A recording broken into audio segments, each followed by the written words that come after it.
Hello everyone! Welcome back once again to my channel! Please like, watch, and subscribe! Nandito ulit tayo sa isang lugar na kung saan ay malapit dito sa Queen Mary Hospital. Hindi ako pupunta ng hospital, pero dito tayo ngayon mag-e-explore dito sa lugar na ito dahil merong mga kakaibang tanawin dito, kaya ikutin natin dito ang lugar na ito dahil napakaganda kung saan na ako sumuot dito, kaya gusto ko lang pumunta rito sa lugar na ito dahil napakaganda yung lugar na ito. Maraming pwedeng matanaw, merong natatanaw dito na sementeryo, pero hindi natin pupuntahan yung sementeryo, basta gusto ko lang puntahan dito kasi kakaiba yung lugar na ito, yung alam mo yun, yung layers yung ano dito, yung mga daan. Kaya muli ikutin natin dito dahil napakaganda yung lugar na ito. Kakaiba rin naman. Tingnan nyo guys itong mga ano nila dito, yung mga flyover bridge nila. Kakaiba dito. Tara na, ikutin natin ang lugar na ito dahil maganda ang lugar na ito, kakaiba sa paningin. Kaya tara na guys, at samahan nyo ako, sama-sama tayo mag-explore sa lugar na ito. Tara na!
Nakarating na ako dito sa Pukpulam. Ayan. Nagtagal ako ng jacket kasi naglakad ako from Queen Mary, Pukpulam Road hanggang dito sa Cyberport. Kaya ito, nagtagal tayo ng jacket dahil mainit. Ngayon giniginawa ko kasi mahangin. Tingnan nyo naman guys, lumipad na yung aking tatatlong buhok.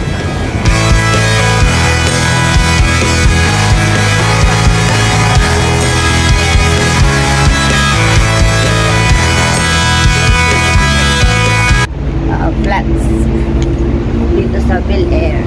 Bel Air ay napakaganda. White coated paint dito sa labas. So ayan, ganda yun, di ba? Ayan. O, di ba? Ganda.